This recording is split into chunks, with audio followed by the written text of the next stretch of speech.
তাকিয়ে থাকা। আমার বন্ধুগণ, সাহাবায়ে কেরাম আল্লাহর পয়গম্বর বিশ্বনবী মুহাম্মদুর রাসূলুল্লাহ সাল্লাল্লাহু আলাইহি সাল্লামকে দেখলে এমন ভাবে তাকাইতেন যেন এই প্রথমবার দেখতেছেন, যেন তাকিয়ে তাকিয়ে কলিজা ঠান্ডা করতেন। কেন তাকাবেন না? আমার নবীর কোন দিক দিয়ে কম ছিল? সাহাবায়ে কেরাম বলতেন, আমরা যখন নবীজির দিকে তাকাইতাম আমাদের কলিজা ঠান্ডা হয়ে যেত। বলুন সুবহানাল্লাহ। আমার নবী কত সুন্দর ছিলেন, কত সুন্দর ছিলেন। মা আমেনা বলেন, আমার মুহাম্মদ যখন জন্মগ্রহণ করলেন, জন্মগ্রহণ করার পরে দেখি তার থেকে একটা আলো বের হলো, আমার কামরা আলোকিত হয়ে গেল।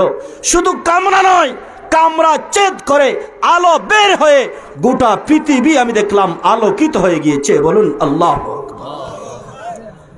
আমার ভাইয়েরা, শুধু তাই নয়, আল্লাহর নবীর মা বলেন, শুধু তাই নয়, হালিমাতুস সাদিয়া যখন নবী করিম সাল্লাল্লাহু আলাইহি সাল্লামকে নেওয়ার জন্য আসলেন, আমার বন্ধুগণ, হালিমাতুস সাদিয়া আল্লাহর পয়গম্বর বিশ্বনবী মুহাম্মদুর রাসূলুল্লাহ সাল্লাল্লাহু আলাইহি সাল্লামকে যখন নেওয়ার জন্য আসলেন, তাকান আর আমেনাকে বলেন, আমেনা, এই জমিনের বুকে অনেক সন্তান দেখেছি, কিন্তু মুহাম্মদের মতো এত সুন্দর সন্তান কোনোদিন দেখি নাই।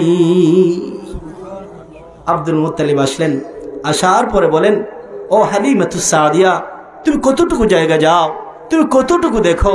আমি একজন ব্যবসায়ী, বিভিন্ন রাষ্ট্র সফর করি ব্যবসার উদ্দেশ্যে। শুনো শুনো, অনেক বাচ্চা দেখেছি, আমার নাতির মতো এত সুন্দর বাচ্চা আমি কোনো দিন দেখি নাই। জিবরিল আসলেন, আসার পরে বলেন, আব্দুল মুত্তালিব, তুমি কেমনে দেখবা? তুমি কতটুকু যাও? হালিমাতুস সাদিয়ার কতটুকু যায়? শোনো শোনো, আমি পূর্ব থেকে পশ্চিম, উত্তর থেকে দক্ষিণ, শুধু তাই নয়, সমস্ত আম্বিয়া কেরামদের কাছে ওহী নিয়ে আমি এসেছি, তাম পৃথিবী আমি ভ্রমণ করি। শুনো শুনো, আমি জিবরিলও কোনোদিন মুহাম্মদ সাল্লাল্লাহু আলাইহি সাল্লামের মতো এত সুন্দর মানুষ দেখি নাই। আল্লাহু আকবার বলবেন না? আমার বন্ধুগণ, আল্লাহ পাক ডাক দিয়ে বলেন, জিবরিল, তুমি কেমনে দেখবা? তুমি কেমনে দেখবা? হালিমাতুস সাদিয়া কেমনে দেখবে? আব্দুল মুত্তালিব কেমনে দেখবে? এ জিবরিল, জানায়া দাও, আমি আল্লাহ পাক আমার মুহাম্মদ, আমার গোলামের মতো এত সুন্দর মানুষ পৃথিবীর বুকে আর দ্বিতীয় কাউকে সৃষ্টি করি নাই। একমাত্র মুহাম্মদুর রাসূলুল্লাহ সাল্লাল্লাহু আলাইহি ওয়াসাল্লামকে আল্লাহ সৃষ্টির শ্রেষ্ঠ সুন্দর দিয়েই সৃষ্টি করেছেন। আমার ভাইরা, আবু বকর রাদিয়াল্লাহু আনহু বলেন, ওগো নবীজি, আমার 2 নম্বর পছন্দনীয় আমল হলো আপনার দিকে তাকিয়ে থাকা। আমার বন্ধুগণ, আবু বকর সিদ্দিক রাদিয়াল্লাহু আনহু বলেন, ওগো নবীজি, এই জমিনের বুকে আমার 3 নম্বর পছন্দনীয় আমল কি জানেন? ওয়া ইনফাকা মালি আলাইকা, আপনার জন্য আমার মাল খরচ করা। আপনার জন্য আমার মাল খরচ করা, এটা আমার সমস্ত পছন্দনীয় আমল থেকে 3 নম্বরের পছন্দনীয় আমল। তাহলে দেখেন, এই 3টি পছন্দনীয় আমল প্রমাণ করে হযরত আবু বকর সিদ্দিক রাদিয়াল্লাহু আনহু নবী করিম সাল্লাল্লাহু আলাইহি সাল্লাম কি পরিমাণ মহব্বত করতেন। আমার বন্ধুগণ, ইসলামের প্রাথমিক অবস্থায় আবু বকর সিদ্দিক রাদিয়াল্লাহু আনহু কাবার মধ্যে দাঁড়াইয়া খুতবা দিতেছেন। ওই অবস্থায় মুশরিকরা সহ্য করতে পারে নাই। আবু বকর সিদ্দিক রাদিয়াল্লাহু আনহু ইসলামের দাওয়াত দিচ্ছেন, আল্লাহর একত্ববাদের কথা বলতেছেন। মুহাম্মদুর রাসূলুল্লাহ সাল্লাল্লাহু আলাইহি ওয়াসাল্লাম, আল্লাহর প্রেরিত রাসূল, এটা বলতেছেন। মুশরিকদের সহ্য হয় নাই। আমার বন্ধুগণ, সমস্ত মুশরিকেরা একত্রিত হয়ে তাদের খুব জানার জন্য আবু বকর রাদিয়াল্লাহু আনহুর উপর আক্রমণ করলো। এমন ভাবে মারলো, টুটের মধ্যে আঘাত করলো, চেহারার মধ্যে আঘাত করলো, চোখের মধ্যে আঘাত করলো। চেহারা জুতার আঘাতে বিকৃত হয়ে গেছে। কি হয়ে গেছে? আগে তো এরকম চামড়া এই জাতীয় জুতা ছিল না, আগের জুতাগুলো ছিল শক্ত। আপনারা যারা মুরব্বিয়ানে কেরাম দেখেছেন, খড়ম যেটাকে বলে, এই জাতীয় শক্ত জুতা ছিল। সেই মুশরিকেরা সহ্য করতে না পেরে আবু বকরকে এসে এমন ভাবে মারলো, ওনার গালে মারলো, ওনার টুটে মারলো, ওনার চেহারায় মারলো, চেহারা ফুলে গেছে। আমার ভাইরা কেউ দেখে চিনতে পারবে না এমন অবস্থা হয়ে গেছে। আগে তো অ্যাম্বুলেন্সের ব্যবস্থা ছিল না। আমার বন্ধুগণ, হযরত আবু বকর রাদিয়াল্লাহু আনহুকে সাহাবায়ে কেরাম সাদা একটি কাপড়ের মধ্যে রাখলেন, চতুর্দিকে দৌড়ে ওনার মার কাছে নিয়ে গেলেন। নিয়ে যাওয়ার পরে মা দৌড় দিয়ে বের হলেন। চেহারার দিকে তাকাইয়া মা চিনতে পারতেছেন না। মা জিজ্ঞেস করেন, উনি কে? সাহাবায়ে কেরাম বলেন, উনি আপনার সন্তান আবু বকর। আমার সন্তান, আমার সন্তান নীরব মানুষ, কাউকে মারে না, কাউকে গালি দেয় না, কারোর সাথে ঝগড়া করে না। আমার সন্তানকে কে মারলো, কেন মারলো? একথা বলার সাথে সাথে তখন সাহাবায়ে কেরাম বললেন, তিনি কাবার মধ্যে দাঁড়াইয়া ইসলামের কথা বলতেছেন, দ্বীনের কথা বলতেছেন। মুশরিকদের সহ্য হয় নাই, সেজন্যে ওরা আক্রমণ করে এইভাবে উনাকে মেরেছে। অজ্ঞান অবস্থায় হযরত আবু বকর রাদিয়াল্লাহু আনহু, আমার ভাইরা, মা পায়ের মধ্যে তেল মালিশ করতেছেন, হাতের মধ্যে তেল মালিশ করতেছেন। এক পর্যায়ে হুশ ফিরে আসলো। হুশ ফিরে আসার পরে মা একটা গ্লাসের মধ্যে দুধ নিয়ে আসছেন। বাবা, দীর্ঘক্ষণ তুমি কোনো কিছু খাও নাই, এই দুধটা পান করো। হুশ আসার পরে বলেন, মা ততক্ষণ পর্যন্ত দুধ কেন এক ফোঁটা পানি মুখের মধ্যে দেব না যতক্ষণ পর্যন্ত মুহাম্মদ সাল্লাল্লাহু আলাইহি সাল্লামকে না দেখব। মা ওই সময় ঈমান আনেন নাই। তিনি বলেন, বাবা তোমার মুহাম্মদকে আমি এখন কোথায় পাবো? আবু বকর রাদিয়াল্লাহু আনহু বলেন, এ মা যাও, আবু বকরের বোন ইসলাম ধর্ম গ্রহণ করেছে, তার কাছ থেকে তুমি সন্ধান পাইবা। আবু বকর রাদিয়াল্লাহু আনহুর মা হযরত ওমর রাদিয়াল্লাহু আনহুর বাড়িতে চলে গেলেন। যাওয়ার পরে ওমর রাদিয়াল্লাহু আনহু বোনকে জিজ্ঞেস করতেছেন, মুহাম্মাদুর রাসূলুল্লাহ সাল্লাল্লাহু আলাইহি সাল্লাম কোথায়? আল্লাহর পয়গম্বরকে আমার একটু দরকার, আমার সন্তান এই অবস্থা। সে বলতেছে, যতক্ষণ পর্যন্ত মুহাম্মাদুর রাসূলুল্লাহ সাল্লাল্লাহু আলাইহি সাল্লামকে না দেখবে ততক্ষণ পর্যন্ত মুখের মধ্যে কিছু দেবে না। আমি জানতে চাইলাম, বাবা তোমার মুহাম্মদকে আমি এখন কোথায় পাবো, কোন জায়গায় যাব? আমাকে বলেছে তোমার কাছ থেকে জানার জন্য, বলো কোথায়? ওমর রাদিয়াল্লাহু আনহুর বোন বলেন, আওয়াজ করিয়েন না, আমার ভাই যদি শুনে আমাকে মেরে ফেলবে। ওই সময় হযরতে ওমর রাদিয়াল্লাহু আনহু ইসলাম ধর্ম গ্রহণ করেন নাই। বোন তরতর করে কাঁপতেছেন। সাথে সাথে আবু বকর রাদিয়াল্লাহু আনহুর মার সাথে আবু বকর রাদিয়াল্লাহু আনহু বাড়িতে চলে আসলেন। আমার ভাইরা, আসার পরে আবু বকরের দিকে তাকাইয়া চোখের পানি ছেড়ে দিয়েছেন আর বলতেছেন, আবু বকর, এই জমিনের বুকে ইসলামের জন্য তোমার যে রক্ত ঝরেছে, এই রক্ত বৃথা যাবে না। হয়তো একদিন দেখবা এই জমিন থেকে ইসলাম কায়েম হওয়া শুরু হবে তোমার রক্তের বদৌলতে। তিনি বলেন, বোন আগে বলেন আল্লাহর পয়গম্বর কোথায়, কোন অবস্থায় আছেন? আল্লাহর পয়গম্বরকে আমি আগে দেখতে চাই। আমার বন্ধুগণের কথা বলার পরে উমরের বোন সাফা মারওয়া পাহাড়ের পাশে বলতে লাগলেন, ওই পাশের মধ্যে আল্লাহর হাবিব বসা।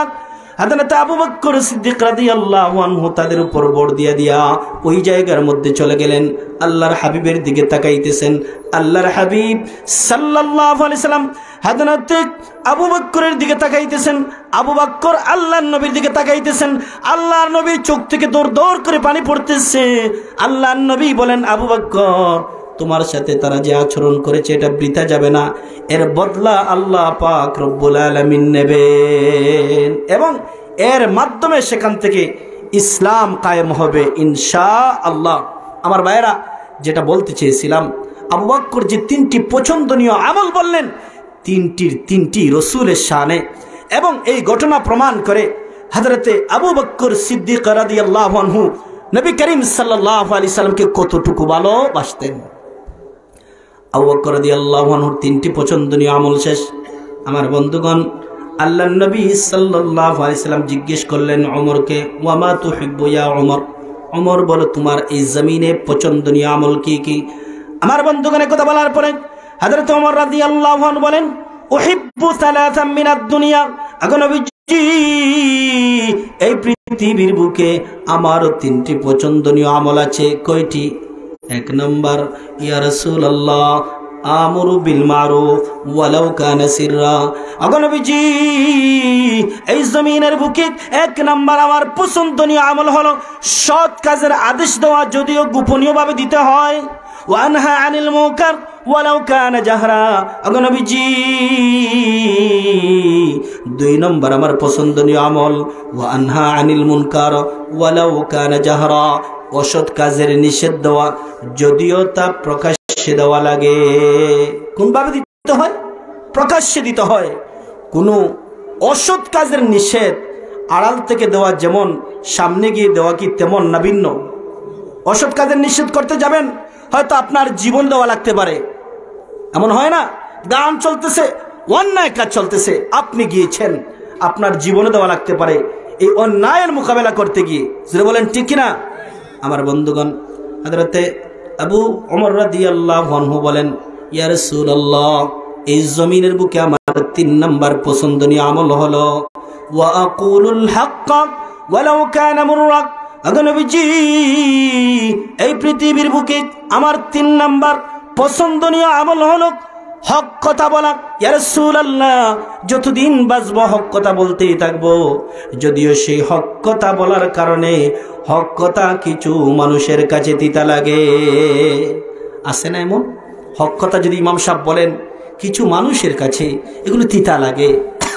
হুজুর নামাজের ওয়াজ করেন, ইমাম সাহেব বড় ভালো। রোজার ওয়াজ করেন, ইমাম সাহেব বড় ভালো। যখন সুদের বিরুদ্ধে কথা বলেন, কই ইমাম সাহেবটা আর ভালো না। কথা বলেন ঠিক কিনা?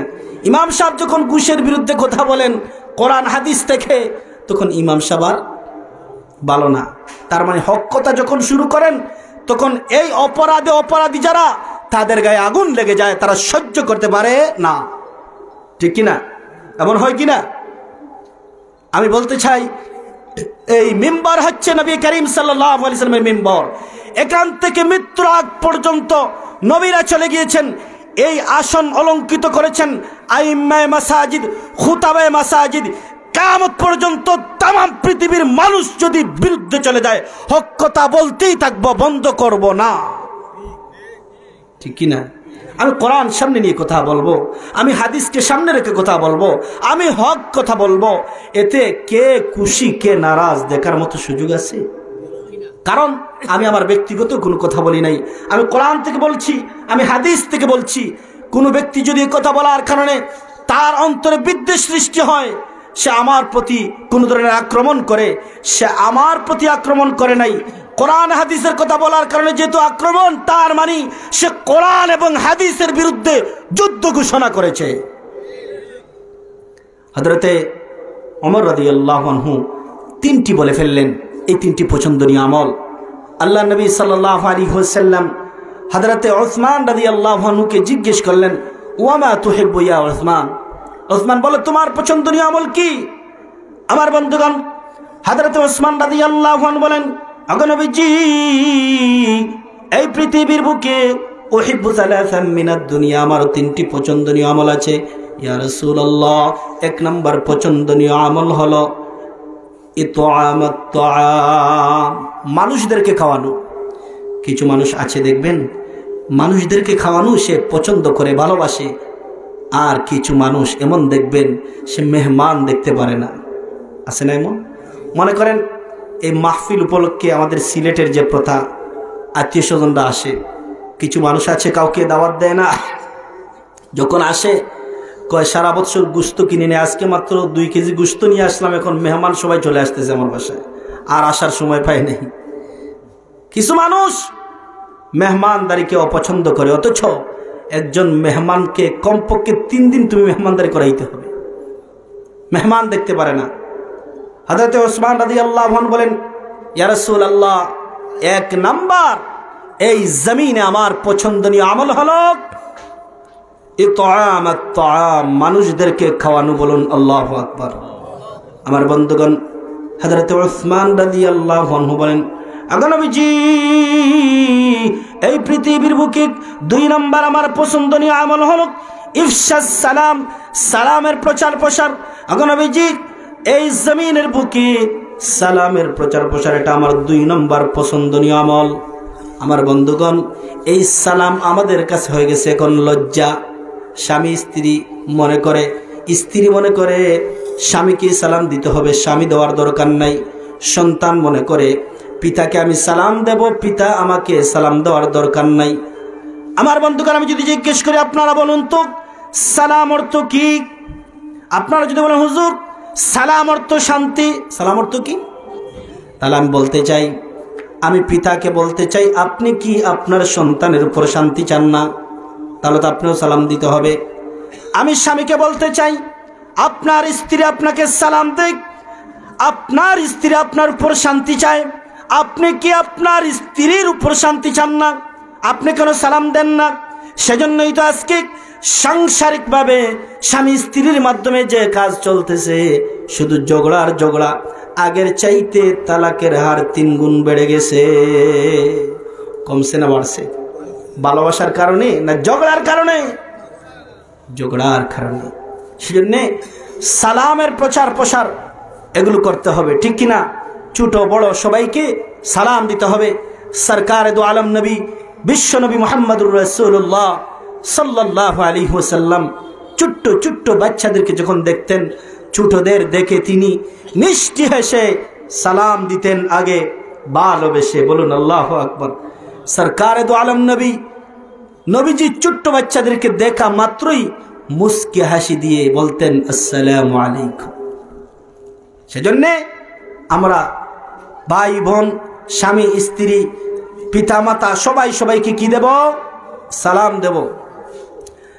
আমার বন্ধুগণ, নবী করিম সাল্লাল্লাহু আলাইহি ওয়াসাল্লাম জিজ্ঞেস করলেন, আমার উসমান, এই জমিনের বুকে তোমার 3 নাম্বার পছন্দনীয় আমল কি জানতে চাই। হযরত উসমান রাদিয়াল্লাহু আনহু বলেন, ওগো নবীজি, ওয়াসসালাতু ওয়ান-নাসু নিয়াম, মানুষ যখন ঘুমাইয়া যায় তখন নামাজ পড়া এই জমিনের বুকে আমার 3 নাম্বারের পছন্দনীয় আমল। মানুষ যখন ঘুমাইয়া যায় তখন একটা নামাজ পড়া হয়। বলেন তো সেই নামাজটা কোন নামাজ? তাহাজ্জুদের নামাজ। আজকে তাহাজ্জুদের নামাজের আমল দিন দিন কমতেছে না বাড়তেছে? আপনারা মনে মনে বলবেন, হুজুর তাহাজ্জুদের ওয়াজ করেন, আমরা তো ফরজই পড়ি না, ঠিক না? জুমার দিন 2য় তালাক, 3য় তালাক, 4র্থ তালাক কমপ্লিট, কিন্তু 5 ওয়াক্তের নামাজে 2টা কাতারও হয় না। তার মানে আপনারা কি বুঝাইতে চান? জুমার নামাজ ফরজ আর বাকি সব নফল। আমার বন্ধুগণ, এই চাপ চলতেছে মেরাজের। আল্লাহর পয়গম্বর মেরাজ গিয়েছিলেন। আল্লাহ পাকের সাথে যখন সাক্ষাৎ হলো, নবী তো ছিলেন উম্মতের দরদি। আমার বন্ধুগণ, নবী করিম সাল্লাল্লাহু আলাইহি ওয়াসাল্লাম অপেক্ষায়, আল্লাহ আমার উম্মতদেরকে কি দিবেন কি দিবেন। আল্লাহ ঘোষণা দিয়ে দিলেন, হাবিব আপনার উম্মতদেরকে একটা গিফট দিতেছি, নিয়ে যান। আপনার উম্মতদেরকে 50 ওয়াক্তের নামাজ দিলাম।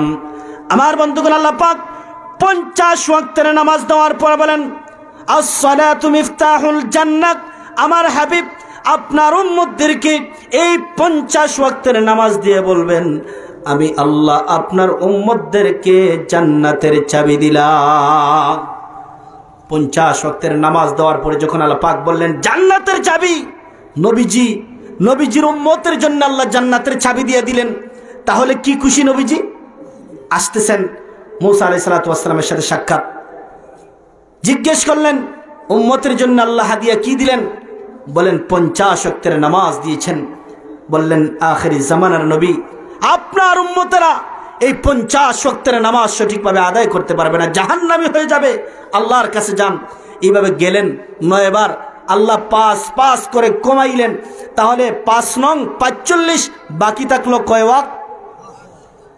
আমার বন্ধুগণ, আল্লাহ পাক দেখেন আপনার আমার নবীকে কতটুকু মহব্বত করেন, কতটুকু ভালোবাসেন। আল্লাহ পাক বলেন, হাবিব নামাজ দিয়েছিলাম 50 ওয়াক্ত, কমাইতে কমাইতে 5 ওয়াক্ত পর্যন্ত নামাজ নিয়ে আসছি। এই 5 ওয়াক্তের নামাজ যদি আপনার উম্মত সঠিকভাবে আদায় করে, আমি আল্লাহ ঘোষণা দিচ্ছি, শুনে নাও, আমি আল্লাহ তাদেরকে 50 ওয়াক্তের সওয়াব দান করব। নবীজি নিয়ে আসলেন এই নামাজ, আর নবীজি ঘোষণা করলেন যে এটা জান্নাতের চাবি। কিন্তু আজকে এতটুকু জানার পর আমরা নামাজ পড়ি না। অথচ শুনেন, আমরা হাঁটতে বসতে চলতে ফিরতে লক্ষ লক্ষ সগীরা গুনাহ হচ্ছে। নবী করিম সাল্লাল্লাহু আলাইহি ওয়াসাল্লাম বলেন, আমার কোন উম্মত যদি উত্তম রূপে ওযু কইরা 5 ওয়াক্তের নামাজ আদায় করে, আল্লাহর নবী বলেন শীতের মৌসুমে গাছ থেকে যেইভাবে পাতাগুলো জোরে জোরে পড়ে, আমার উম্মতের শরীর থেকে ওইভাবে গুনাহগুলো জোরে জোরে পড়ে যায়। আমার কথা না নবীজির কথা।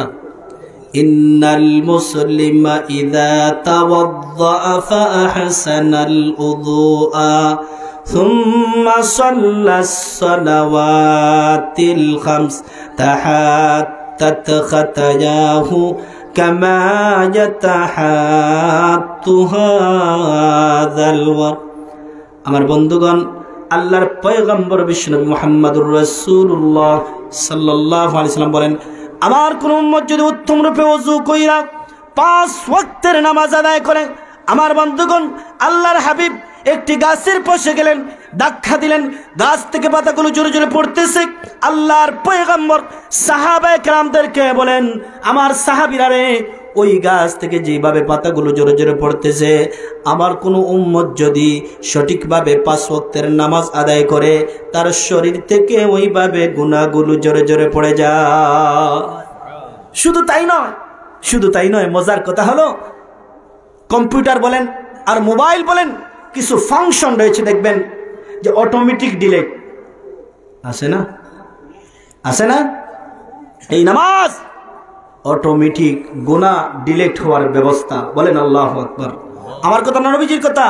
as-salawatul khams wal jumu'atu ilal jumu'ah wa ramadanu ila ramadan mukaffiratu ma bainahunna iza jatanabal kaba'ir। আমার বন্ধুগণ, নবী করিম সাল্লাল্লাহু আলাইহি ওয়াসাল্লাম বলেন, আমার সাহাবায়ে কেরাম কেউ যদি 5 ওয়াক্তের নামাজ আদায় করে, তার মানে কোন মানুষ ফজরের নামাজ পড়লো, জোহরের নামাজ পড়লো, ফজর থেকে জোহর পর্যন্ত এই সময়ের ভিতরে তার যত সগীরা গুনাহ হবে, 2 নামাজের মধ্যখানে পড়ার কারণে অটোমেটিক সমস্ত সগীরা গুনাহ মাফ হয়ে যায়। ঠিক তেমনি ভাবে জোহরের নামাজ পড়েছি, আসরের নামাজ পড়েছি, এর ভিতরে যত সগীরা গুনাহ হবে অটোমেটিক মাফ হয়ে যাবে। আবার আসরের নামাজ পড়েছে মাগরিব, এর ভিতরে যত সগীরা গুনাহ, মাগরিবের নামাজ পড়েছে, আবার এশার নামাজ পড়েছে, এর ভিতরে যত সগীরা গুনাহ করবে অটোমেটিক নামাজ ঠিক থাকার কারণে সগীরা গুনাহ মাফ হয়ে যাবে। আল্লাহু আকবার। আমার বন্ধুগণের মধ্যে আরেকটি অফার আল্লাহ পাক রব্বুল আলামিন বিশ্বনবী মুহাম্মদুর রাসূলুল্লাহ সাল্লাল্লাহু আলাইহি ওয়াসাল্লামের উম্মত হওয়ার কারণে দিয়েছেন। সেটা কি জানেন? কোন নবীর উম্মতকে গুমকে আল্লাহ ইবাদত ঘোষণা করেন নাই, কিন্তু আমাদের জন্য ঘোষণা কি হয়েছে? মান সাল্লাল ইশা ফি জামাআতিন ফাকান্নামা ক্বামা নিসফাল লাইল ওয়া মান সাল্লাস সুবহা ফি জামাআতিন ফাকান্নামা সাল্লাল লাইলা কুল্লাম। আমার বন্ধুগণ, আল্লাহর নবীর ঘোষণা, আমার ঘোষণা না নবীজির ঘোষণা। নবীজি বলেন, আমার যে উম্মত এশার নামাজ জামাতের সাথে পড়বে, জামাতের সাথে এশার নামাজ পড়ার পরে আমার যে উম্মত ঘুমাবে, অর্ধরাত পর্যন্ত সে ঘুমাবে, কিন্তু অর্ধরাত পর্যন্ত কিয়ামতের মাঠে দেখবে সে ঘুমিয়েছিল, কিন্তু কিয়ামতের ময়দানে দেখবে নামায়ে আমালের মধ্যে ইবাদতের সওয়াব। ওয়া মান সাল্লাস সুবহা ফি জামাআতিন ফাকান্নামা সাল্লাল লাইলা কুল্লাম। আমার বন্ধুগণ, আল্লাহর পয়গম্বর বিশ্বনবী মুহাম্মদুর রাসূলুল্লাহ সাল্লাল্লাহু আলাইহি ওয়াসাল্লাম বলেন, আমার উম্মত যদি ফজরের নামাজটাও জামাতের সাথে পড়ে ফেলে, তার মানে এশার নামাজ জামাতের সাথে পড়লো, ফজরের নামাজটাও জামাতের সাথে পড়লো, আল্লাহর পয়গম্বর বলেন ফজর থেকে এশা, এশা থেকে ফজর, এই সময় সে ঘুমিয়েছিল, এই 2 ওয়াক্তের নামাজ ঠিক থাকার কারণে ঘুমটাকে আল্লাহ ইবাদতে পরিণত করে দেবে। কিয়ামতের দিন দেখবে সে নামাজ পড়ে ঘুমিয়েছে, এই ঘুমটাকেও ইবাদতে গণ্য করা হয়েছে। তাহলে 5 ওয়াক্তের নামাজ সম্পর্কে বললাম। অটোমেটিক গুনাহ মাফ হওয়ার ব্যবস্থা কি? নামাজ। আমার বন্ধুগণ, শুধু তাই নয়, নবী করিম সাল্লাল্লাহু আলাইহি ওয়াসাল্লাম বলেন, ওয়াল জুমআতু ইলাল জুমআ, এক জুমআ থেকে অপর জুমআ পর্যন্ত কারোর যদি নামাজ ঠিক থাকে, তা যদি লক্ষ লক্ষ এর ভিতরে সগীরা গুনাহ হয়ে যায়, নামাজ ঠিক থাকার কারণে সারা সপ্তাহের সগীরা গুনাহ অটোমেটিক মাফ। ওয়া রমাদানু ইলা রমাদান। আমার বন্ধুগণ, নবী করিম সাল্লাল্লাহু আলাইহি সাল্লাম বলেন, এক রমজান থেকে অপর রমজান পর্যন্ত আমার উম্মত যদি সঠিকভাবে নামাজ আদায় করে, সারা বৎসরের ভিতরে তার যদি লক্ষ লক্ষ সগীরা গুনাহ হয়ে যায়, নামাজ ঠিক থাকার কারণে সগীরা গুনাহ মাফ হয়ে যায়। তাহলে কি বুঝলাম? অটোমেটিক গুনাহ মাফের ব্যবস্থা হলো এই নামাজ। আল্লাহু আকবার বলেন না? কিন্তু এই নামাজ আমরা পড়ি না, অথচ কিয়ামতের ময়দানে যেদিন কেউ কারো পরিচয় দিবে না, দেবেনি। ইয়াউমা ইয়াফিরুল মারউ মিন আখিহি ওয়া উম্মিহি ওয়া আবিহি ওয়া সাহিবাতিহি ওয়া বানি। আমার বন্ধুগণ, পিতামাতা সন্তানকে কত মহব্বত করে, সন্তান পিতামাতাকে কত মহব্বত করে, স্বামী স্ত্রী কত মহব্বত, স্বামী স্ত্রীকে মহব্বত করে, স্ত্রী স্বামীকে মহব্বত করে, ভাই ভাইকে মহব্বত করে, ভাই বোনকে মহব্বত করে। কিয়ামতের দিন, ওই দিন কেউ কারো কোনো পরিচয় দেবে না। কেউ কারো কি দিবে না? ইয়াউমা ইয়াফিরুল মারউ মিন আখিহি ওয়া উম্মিহি ওয়া আবিহি ওয়া সাহিবাতিহি ওয়া বানি। এই যে পরিচয় দিবে না, এটা কি আমার কথা বললাম না কোরআনের কথা? আর কোরআনের আয়াত, এটা কার কালাম? আল্লাহ বলছেন। ওই দিন নবীজি হাদিসে বলেন, আউয়ালু মা ইউহাসাবু বিহিল আবদু ইয়াউমাল কিয়ামাতিস সালাম। আমার বন্ধুগণ, নবী করিম সাল্লাল্লাহু আলাইহি সাল্লাম বলেন, ওই দিন, যেই দিন কেউ কারো পরিচয় দিবে না, আল্লাহ রাব্বুল আলামিন ওই দিন সর্বপ্রথম নামাজ সম্পর্কে প্রশ্ন করা হবে। ফা ইন সালুহাত সালুহা সাইরু আমালি ওয়া ইন ফাসাদাত ফাসাদা সাইরু আমালি। আমার বন্ধুগণ, যার নামাজ ঠিক থাকবে সেই দিন দেখা যাবে বাকি আমলও ঠিক আছে। যার নামাজে ত্রুটি দেখা দিবে, তার বাকি আমলও ত্রুটিযুক্ত থাকবে। সেজন্য আমার বন্ধুগণ, আপনারা কি বুঝলেন? নামাজ ছাড়ার দরকার না পড়ার দরকার? নবী করিম সাল্লাল্লাহু আলাইহি সাল্লাম অন্য হাদিসের মধ্যে বলেন, মান হাফাজা আলাইহা কানাত লাহু নূরা ওয়া বুরহানা ওয়া নাজাতান ইয়াউমাল কিয়ামাহ। আল্লাহর নবী বলেন, যে নামাজ পড়বে, নামাজের হেফাজত করবে, কিয়ামতের দিন ওই নামাজ তার জন্য নূর হবে, দলিল হবে, নাজাতের কারণ হবে। বলুন সুবহানাল্লাহ।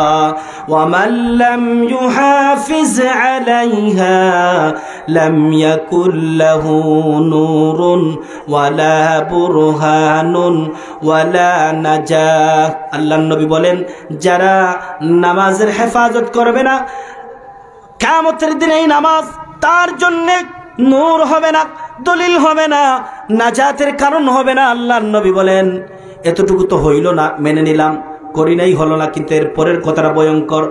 ওয়া কানা ইয়াউমাল কিয়ামাতি মা ফিরআউনা ওয়া হামানা ওয়া উবাই ইবনে খালফ। আমার বন্ধুগণ, আল্লাহর নবী এত সহজে কোনো বেঈমান ইসলাম বিদ্বেষী কাউকে মুসলমানদের সাথে তুলনা দেন নাই। আল্লাহর পয়গম্বর বিশ্ব নবী মুহাম্মদুর রাসূলুল্লাহ সাল্লাল্লাহু আলাইহি সাল্লাম নামাজ সম্পর্কে ঘোষণা দিতে গিয়ে বলেন, যারা বেনামাজি হবে তাদের হাসর হবে ফেরাউনের সাথে, নমরুদের সাথে, উবাই ইবনে খালফের সাথে। আল্লাহু আকবার। চিন্তা করেন, বেনামাজি যে হবে তার হাসর হবে ফেরাউনের সাথে। ফেরাউন ভালো ছিল না জগৎ শ্রেষ্ঠ খারাপ ছিল? কথা বলতে কি ভয় লাগে? ভালো ছিল। কি বলেছিল? اذهب إلى فرعون إنه طغى فقل هل لك إلى أن تزكى وأهديك إلى ربك فتخشى فأراه الآية الكبرى فكذب وعصى ثم أدبر يسعى فحشر فنادى فقال أنا ربكم الأعلى। নিজেকে শুধু খুদা দাবি করেছিল না বড় খুদা? বড় খুদা দাবি করার কারণে আল্লাহ তাকে সাইজ করছেন। পৃথিবীর মানুষ দেখেছে, আজও পর্যন্ত আল্লাহ এই স্মৃতি রেখেছেন যাতে কিয়ামতের আগ পর্যন্ত ফেরাউন মার্কা যতটা আসবে তাকে দেখে যেন শিক্ষা গ্রহণ করতে পারে। আমার বন্ধুগণ, ওসমান রাদিয়াল্লাহু আনহু বললেন, অগনবীজি 3 নম্বর পছন্দনীয় আমল হলো মানুষ যখন ঘুমিয়ে যায় তখন নামাজ পড়া। আল্লাহ নবী জিজ্ঞেস করলেন আলী রাদিয়াল্লাহু আনহুকে, ওয়ামা তুহিব্বু ইয়া আলী, আলী এই জমিনের বুকে তোমার পছন্দনীয় আমল কি? হযরত আলী রাদিয়াল্লাহু আনহু বলেন, অগনবীজি এই পৃথিবীর বুকে আমার 3টি পছন্দনীয় আমল আছে। কয়টি? উহিব্বু সালাসাম মিনাদ দুনিয়া, ইয়া রাসূলুল্লাহ এই জমিনের বুকে আমার 3টি পছন্দনীয় আমল আছে। 1 নাম্বার ইকরামুদ দাইফ, মেহমানদারি করা। 1 নাম্বার কি? আলী রাদিয়াল্লাহু আনহু বলেন, এই জমিনের বুকে আমার সমস্ত পছন্দনীয় আমল থেকে 1 নাম্বারের হলো মেহমানদারি করা। 2 নাম্বার বলেন ওয়াসসাম বিসাইফ, গ্রীষ্মকালীন সময়ে রোজা রাখা, এটা আমার 2 নাম্বারের পছন্দনীয় আমল। আগনবীজি 3 নাম্বার এই জমিনের বুকে আমার পছন্দনীয় আমল হলো দরাবাল আদদ বিসাইফ, আমার তরবারি দিয়ে আল্লাহ এবং তার রসুলের দুশমনদের গর্দান উড়াইয়া দেওয়া। শেষ আলীর 3টি পছন্দনীয় আমল। আল্লাহর নবী সাল্লাল্লাহু আলাইহি ওয়াসাল্লামের কাছে ছিলেন আবু যর গফারি, আল্লাহর পয়গম্বর বিশ্ব নবী মুহাম্মদুর রাসূলুল্লাহ সাল্লাল্লাহু আলাইহি ওয়াসাল্লাম বললেন, ওয়ামা তুহিব্বু ইয়া আবা যর, আবু যর বলো তো তোমার পছন্দনীয় আমল কি? আবু যর গফারি বলেন, ইয়া রাসূলুল্লাহ এই জমিনের বুকে উহিব্বু সালাসাম মিনাদ দুনিয়া। আবু বকরের কাছে যেইভাবে 3টি পছন্দনীয় আমল রয়েছে, ওমরের কাছে যেইভাবে রয়েছে, ওসমানের কাছে যেইভাবে রয়েছে, আলীর কাছে যেইভাবে রয়েছে, ইয়া রাসূলুল্লাহ আমি আবু যর গফারি আমার কাছেও 3টি পছন্দনীয় আমল আছে। আগনবীজি এই জমিনের বুকে 1 নাম্বার পছন্দনীয় আমল হলো আল জু, ক্ষুধার্ত থাকা। ইয়া রাসূলুল্লাহ 2 নাম্বার পছন্দনীয় আমল হলো আল মারজ, অসুস্থ থাকা। 3 নাম্বার আল মাউত, মৃত্যুবরণ করা। আল্লাহর নবী সাল্লাল্লাহু আলাইহি ওয়াসাল্লাম শুনতেছেন আর আশ্চর্য হইতেছেন, এটা কি মানুষের পছন্দনীয় কোনো আমল হতে পারে? আপনারা বলুন, কোন মানুষ কি ক্ষুধার্ত থাকতে চায়? তো উনি বলতেছেন 1 নাম্বার আমার পছন্দনীয় ক্ষুধার্ত থাকা। এটা কেমন? নবী করিম সাল্লাল্লাহু আলাইহি ওয়াসাল্লাম বলেন, আবু যর গফারি আমাকে তুমি অবাক করে ফেললে, বলো তো এটা কি কোনো পছন্দনীয় আমল হতে পারে? আমার বন্ধুগণ, আবু যর গফারি বলেন, অগনবীজি আপনি না বলেছেন ক্ষুধার্ত থাকলে মানুষের দিল নরম থাকে, আর ওই অবস্থায় যদি বান্দা আল্লাহ পাক রব্বুল আলামিনের কাছে কোনো কিছু চায়, চাইতে দেরি আল্লাহ দিতে দেরি করেন না। আমি চাই আমি ক্ষুধার্ত থাকি, আমার দিলটা নরম থাক, এই অবস্থায় আমি আমার আল্লাহর কাছে চাই, আল্লাহ আমাকে দেবেন। রাসূল বললেন, আচ্ছা ঠিক আছে, প্রথমটা মেনে নিলাম, কিন্তু দ্বিতীয়টা তো মেনে নেওয়া যায় না। অসুস্থতা কি কোনো মানুষের পছন্দনীয় হতে পারে? কোন মানুষ কি অসুস্থ থাকতে চায়? সুস্থ হওয়ার জন্যে কোটি কোটি টাকা নষ্ট করে, সুস্থ থাকার জন্যে লক্ষ লক্ষ টাকা নষ্ট করে, সুস্থতা কত বড় নিয়ামত মনে করে। আমার আবু যর গফারি এটা তোমার কেমন পছন্দনীয় আমল হলো? আবু যর গফারি বলেন, অগনবীজি আপনি না বলেছেন অসুস্থতা গুনার কাফফারা লিউকাফিরা আন যামবি, আমি চাই আমি অসুস্থ হই আর কাফফারা স্বরূপ আমার গুনাহগুলো মাফ হয়ে যায়। আল্লাহু আকবার। আল্লাহর নবী বললেন, আবু যর গফারি 2 নাম্বারটা মোটামুটি মেনে নিলাম, এবার বলো 3 নাম্বার মৃত্যুবরণ, এটা তুমি পছন্দ করো। এটা কি কোনো মানুষের পছন্দনীয় হতে পারে? মৃত্যুর হাত থেকে বাঁচার জন্য মানুষ কত কিছু করে, জীবন ভিক্ষা চায় মানুষের কাছে, এটা তোমার কেমন পছন্দনীয় আমল? আবু যর গফারি বলেন, ইয়া রাসূলুল্লাহ, এটা কেন পছন্দ করেছে আপনি কি জানেন? ওগো নবীজি, এই জমিনের বুকে আমার সবচাইতে মহব্বত হলো আমার আল্লাহর জন্য, আমার রসুলের জন্য। আমার রসুলের সাথে আমার সাক্ষাৎ হয়ে গেছে, আমার আল্লাহকে তো আমি দেখি নাই। আর আপনি বলেছেন মৃত্যু ছাড়া আল্লাহর সাথে সাক্ষাৎ করা যাবে না। আমি চাই মৃত্যুবরণ করি, আর মৃত্যুর মাধ্যমে আমার আল্লাহর সাথে যেন আমার মুলাকাত হয়ে যায়। আল্লাহু আকবার। আবু যর গফারি কয়টা বললেন? 3টা। আমার বন্ধুগণ, সাহাবায়ে কেরামদের কাছ থেকে আল্লাহর নবী শোনার পরে আল্লাহর নবী বলেন, হুব্বিবা ইলাইয়া সালাস।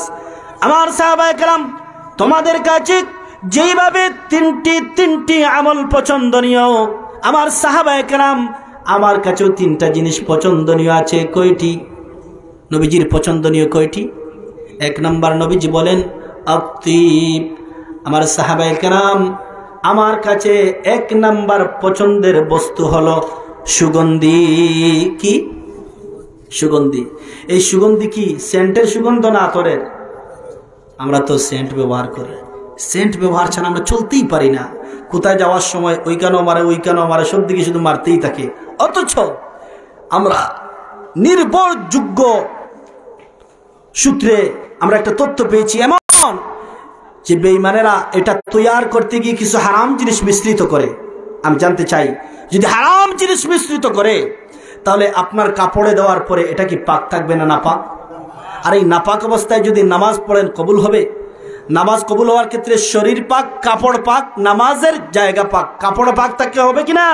পাক থাকতে হবে, সেটা খেয়াল রাখতে হবে। নবীজির 1 নম্বর পছন্দনীয় ছিল আতর। 2 নম্বর ওয়ান নিসা। আল্লাহ নবী সাল্লাল্লাহু আলাইহি ওয়াসাল্লাম নারীদেরকে পছন্দ করতেন। এখন তো আমরা শুধু পিটাই। কথা বলেন, স্বামী স্ত্রীর ঝগড়া। আগে শুনতাম স্বামী শুধু পিটাইতেছেন, এখন দেখি স্ত্রীরাও পিটায়। মিডিয়া দেখেন নাই? সমান অধিকার তো। কি অধিকার? সমান অধিকার।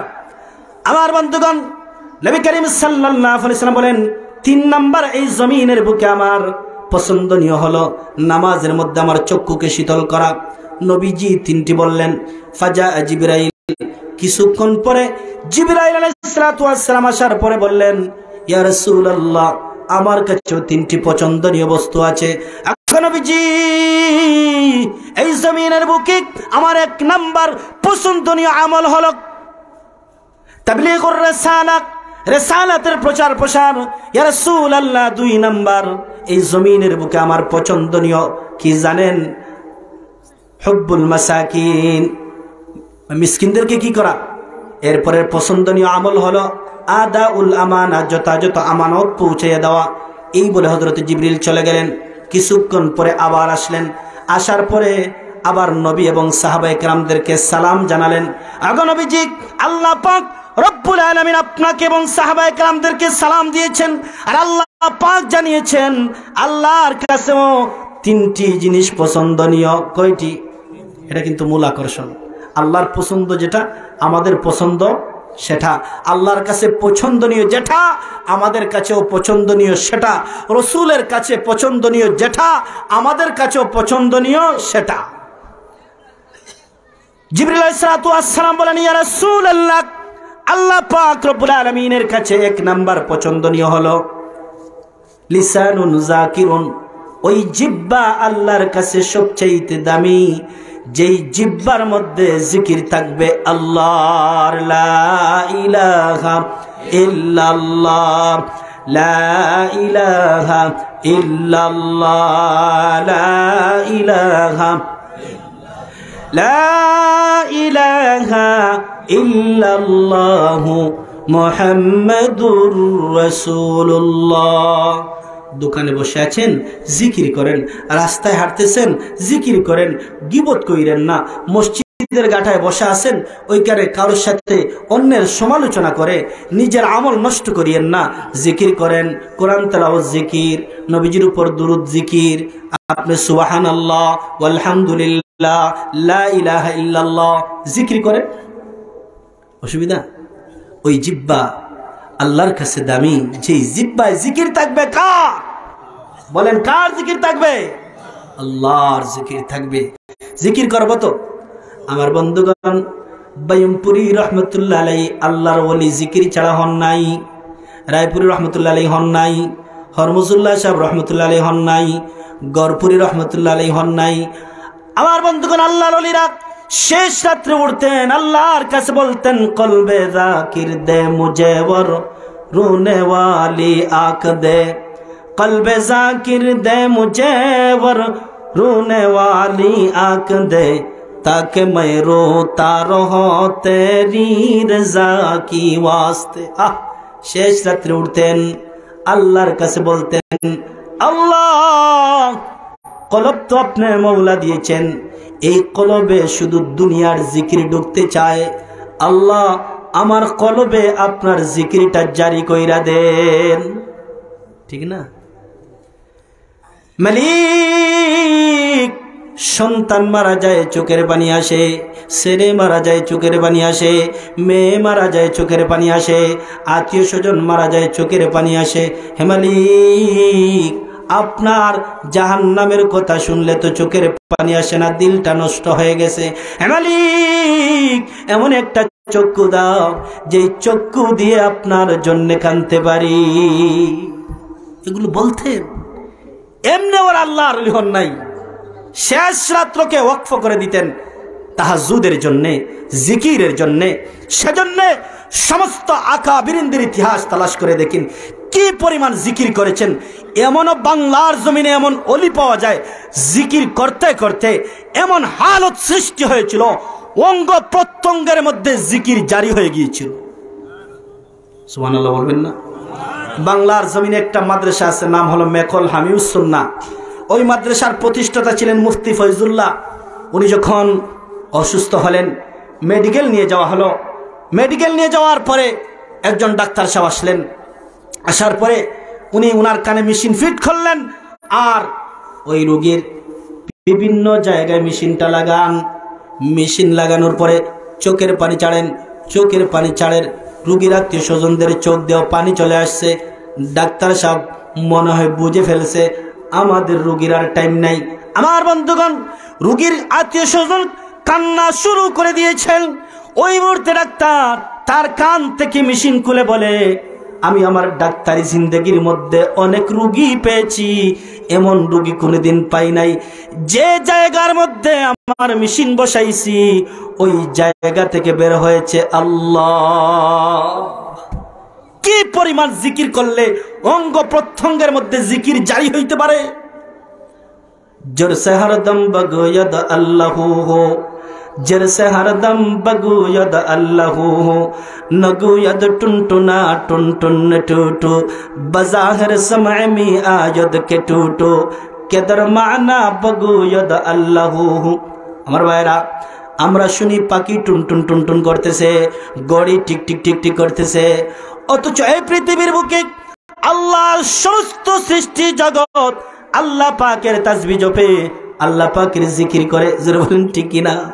আমাদের কানে তার ভাষা বুঝার যোগ্যতা নাই বিদায় শুনি ওইটা, অথচ তার জবান দিয়ে সে কাকে ডাকতেছে? আল্লাহকে ডাকতেছে। জিকির করবেন তো, জিকির একটু কইরা দেখবেন কলব পরিষ্কার হয়ে যাবে। কি হয়ে যাবে? আর এখন জিকির করতে কেন ভালো লাগে না জানেন? জানেন কেন? আল্লাহর পয়গম্বর বলেন যে মানুষ যখন একটি গুনাহ করে তার অন্তরে একটি দাগ পড়ে, তওবা যদি করে না আরেকটি গুনাহ করে আরেকটি দাগ পড়ে, তওবা যদি করে না আরেকটি গুনাহ করে আরেকটি দাগ পড়ে, এইভাবে দাগ পড়তে পড়তে কলব এমন কালো হয় তখন গুনাহই শুধু ভালো লাগে, নেক কাজ করতে ভালো লাগে না। সাহাবায়ে কেরামকে রাসূল বললেন, এই কথা বলার পরে নবীজি বললেন, শোনো, এইভাবে কলব তো কালো থাকলে হবে না, দূর করার ব্যবস্থা আছে। এই ময়লা দূর করার কি আছে? হাদিস শরীফের কথা, আমার কথা নয়। আল্লাহর নবী বলেন, ইন্না হাযিহিল কুলুবা তাসদাউ কামা ইয়াসদাউল হাদীদু ইযা আসাবাহুল মা কিলা ইয়া রাসূলাল্লাহ ওয়া মা জিলাউহা قال كثرة ذكر الموت وتلاوة القرآن আমার বন্ধুগণ সাহাবায়ে কেরামদেরকে আল্লাহর নবী বলতেছেন আমার সাহাবায়ে কেরাম লোহার মধ্যে পানি পড়লে লোহার মধ্যে যেভাবে মরিচা পড়ে আমার কোন উম্মত যদি গুনাহ করে তার অন্তরে ঠিক তেমনি ভাবে মরিচা পড়ে সাহাবায়ে কেরাম বলেন ওগো নবীজি মানুষের অন্তরে যদি মরিচা পড়ে সেই মরিচা চালানোর ব্যবস্থা আমাদের জানা আছে রেদ ইয়া রাসূলুল্লাহ লোহার মধ্যে যদি মরিচা পড়ে এই মরিচা চালানোর ব্যবস্থা আমাদের জানা আছে রেত দিয়া ঘষা দিলে ছুটে যায় কিন্তু মানুষের অন্তরে তো রেত লাগানো যাবে না এই জায়গার রেত কি আল্লাহর নবী বলেন রেত হলো দুইটা কয়টা قال كثرة ذكر الموت وتلاوة القرآن কলব পরিষ্কারের রেত হলো দুইটি একটি হলো قال كثرة ذكر الموت মওতকে বেশি বেশি স্মরণ করা মওতের জিকির করা আর কোরআনে কারীম তেলাওয়াত করা সুবহানাল্লাহ বলেন দেখবেন কোরআনে কারীম তেলাওয়াত করলে ভালো লাগে না খারাপ একটা পেপার একবার যখন পড়বেন দ্বিতীয়বার কি হাতে নিতে পারবেন একটা পেপার মানুষ যখন একবার হাতে নেয় দ্বিতীয়বার হাতে নেয় না বিরক্তি লাগে একটা গান যত সুন্দর গান হোক না কেন প্রথমবার শোনার পরে দ্বিতীয়বার শুনতে চায় না বলে এটা শুনে ফেলছি আর ভালো লাগে না কিন্তু আপনারা বলুন 5 ওয়াক্তের নামাজে 2 ওয়াক্তে ইমাম সাহেব আস্তে আস্তে কেরাত পড়েন মেনে নিলাম আমার বন্ধুগণ মাগরিবের নামাজে ইমাম সাহেব সূরা ফাতিহা প্রথম রাকাতে পড়েন কিনা এশারের নামাজে পড়েন কিনা ফজরের নামাজে পড়েন কিনা আপনাদের যাদের বয়স 30 40 50 60 হয়ে গেছে আপনারা বলুন এই ফাতিহা কতবার শুনেছেন আমার বন্ধুগণ কোনদিন কোন মুসল্লি ইমাম সাহেবের কাছে গিয়ে তো বলে নাই ইমাম সাহেব এটা একটু পাল্টান ভালো লাগে না বলছে তার মানে এক এক দিন যেন এক এক ধরনের মজা বের হয় এটাই হলো আল্লাহর কালাম সুবহানাল্লাহ বলেন তেলাওয়াত শুনবেন আব্দুর রহমান সুদাইসি যখন তেলাওয়াত করবে এক মজা আমার বন্ধুগণ হাফিজ তাকরিম যখন তেলাওয়াত করবে এক মজা এক একজনে এক এক টোনে যখন তেলাওয়াত করবে শুধু মজার মজা কোরআনে কারীম যদি সুন্দরভাবে কেউ তেলাওয়াত করে শুদ্ধভাবে সঠিকভাবে তেলাওয়াত করে ইমানদাররা এমন আছে অটোমেটিক তেলাওয়াত শোনার পরে চোখ থেকে পানি চলে আসে এটা কার কালাম আল্লাহর কালাম শোনা মাত্র কি আসবে অটোমেটিক চোখের পানি আসবে তাহলে কালা কাসরাতু যিকরিল মাউত ওয়া তিলাওয়াতিল কুরআন কোরআন তেলাওয়াত যদি করেন এই কালো দাগ দূর হয়ে যাবে আর মওতকে বেশি যদি জিকির করেন কলব কি হয়ে যাবে পরিষ্কার হয়ে যাবে আমার বন্ধুগণ আল্লাহ পাক রব্বুল আলামিন জিবরিলের মাধ্যমে জানিয়ে দিলেন জিবরিল এই পৃথিবীর বুকে আমারও 3টি পছন্দনীয় জিনিস আছে এক নাম্বার হলো লিসানুন যাকিরুন ওই ব্যক্তির জিহ্বা আমার কাছে পছন্দনীয় যার জিহ্বার মধ্যে জিকির থাকবে আমার কার কার আল্লাহ 2 নাম্বার জিবরিল জানিয়ে দাও ওই কলব আমার কাছে দামি যে কলবে আমার ডর ভয় রয়েছে কলবুন খাশিউন আজকে যে মানুষ সুদ খায় সে সুদ খাইতো না যদি আল্লাহর ভয় সঠিক থাকতো সঠিকভাবে আল্লাহকে যদি ভয় করত ঘুষ খাইতো না জেনা ব্যভিচার করতো না অন্যায় করতো না অনাচার করতো না জুলুম করতো না অত্যাচার করতো না মানুষের হক মেরে খাইতো না যদি ভয় থাকতো কার জেনা ব্যভিচারের সয়লাব চলতেছে জিনা ব্যভিচারের সয়লাব চলতেছে জিনা ব্যভিচার কি পরিমাণ জমিনে বেড়েছে কল্পনাও করতে পারবেন না আল্লাহ সেজন্যই যারা এই পরিস্থিতিতে এগুলা থেকে বেঁচে থাকতে পারবেন এদেরকে আল্লাহ পুরস্কার কি দিবেন আমি খুতবাতে কিন্তু ওই আয়াতটি তেলাওয়াত করেছি আল্লাহ বলেন ওয়া আম্মা মান খাফা মাকামা রাব্বিহি ওয়া নাহান নাফসা আনিল হাওয়া ফাইন্নাল জান্নাতা হিয়াল মাওয়া গুনাহ করতে মন চায়, নফস চায় একটা সুন্দরী মেয়ের সাথে ব্যভিচার করি, কিন্তু করেন না কেন? ইন্নী আখাফুল্লাহ, ভয় করি আল্লাহকে। আল্লাহকে ভয় করে যদি এইভাবে গুনাহ থেকে বাঁচতে পারেন, আল্লাহ গ্যারান্টি দিচ্ছেন কোরআনে, আপনার ঠিকানা আল্লাহর জান্নাত। কোথায়? শুধু তাই নয়, নবী করিম সাল্লাল্লাহু আলাইহি ওয়াসাল্লাম বলেন, সাবআতু ইউযিল্লুহুমুল্লাহু ফি জিল্লিহি ইয়াওমা লা জিল্লা ইল্লা জিল্লু। আল্লাহর নবী বলেন, 7 শ্রেণীর মানুষকে কঠিন মুসিবতের দিন আল্লাহ আরশের নিচে জায়গা দিবেন। তার মধ্যে এক শ্রেণীর ওই সমস্ত ব্যক্তি যাদেরকে কোনো সুন্দরী নারী, কোনো খানদানি নারী ডাক দিয়েছে গুনার জন্যে, সে বলেছে ইন্নী আখাফুল্লাহ, আমি তো, আমার মধ্যে গুনার চাহিদা রয়েছে, তোমার মধ্যে যেইভাবে রয়েছে, চাইলে করতে পারি, ইন্নী আখাফুল্লাহ, কিন্তু ভয় লাগে আল্লাহকে। এই ভয় যদি গুনাহ থেকে বেঁচে থাকতে পারে, এদের জন্যই আল্লাহ বলতেছেন ফা ইন্নাল জান্নাতা হিয়াল মাওয়া, এদের ঠিকানা কোথায়? জান্নাত। আর ওই দিন আল্লাহ এদেরকে আরশের নিচে জায়গা দিবেন।